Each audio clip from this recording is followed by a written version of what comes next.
Bismillahirrahmanirrahim. Assalamualaikum warahmatullahi wabarakatuh. Alhamdulillah wa syukurillah wa la hawla wa la quwwata illa billah. Saya Nanda Risya Rizkiyah dari kelas PAI 4D. Kali ini saya akan menyampaikan resume terkait penilaian belajar pada mata kuliah psikologi belajar.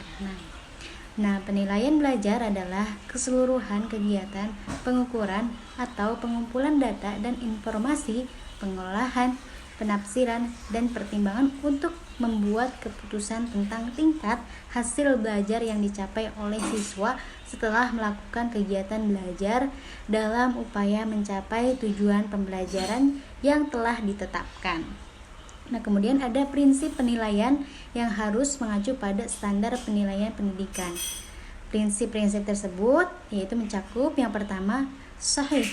Nah, penilaian didasarkan pada data yang mencerminkan kemampuan yang diukur. Kemudian yang kedua, harus objektif. Nah, penilaian didasarkan pada prosedur dan kriteria yang jelas, tidak dipengaruhi subjektivitas penilai. Kemudian adil.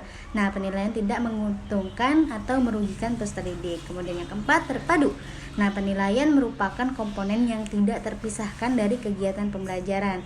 Kemudian yang kelima, terbuka, harus terbuka. Kemudian yang keenam, menyeluruh dan berkesinambungan. Kemudian yang ketujuh, sistematis penilaian dilakukan secara berencana dan bertahap dengan mengikuti langkah-langkah yang baku.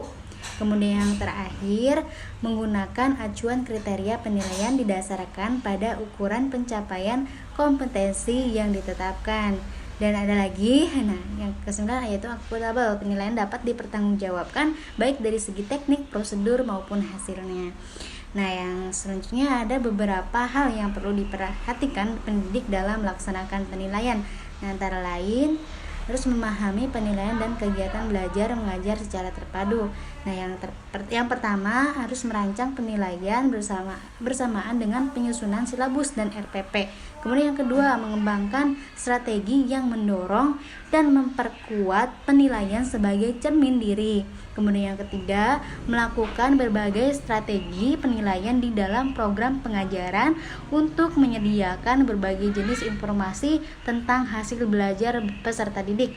Kemudian yang keempat, mempertimbangkan berbagai kebutuhan khusus peserta didik. Kemudian yang kelima, mengembangkan dan menyediakan sistem pencatatan yang bervariasi dalam pengamatan kegiatan belajar peserta didik.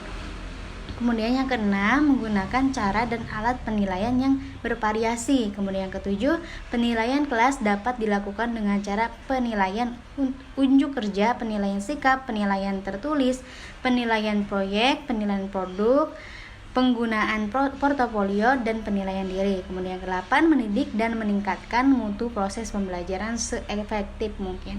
Nah, mungkin itu saja yang dapat saya sampaikan. Kurang dan lebihnya mohon maaf. Billahi taufiq wal hidayah. Wassalamualaikum warahmatullahi wabarakatuh.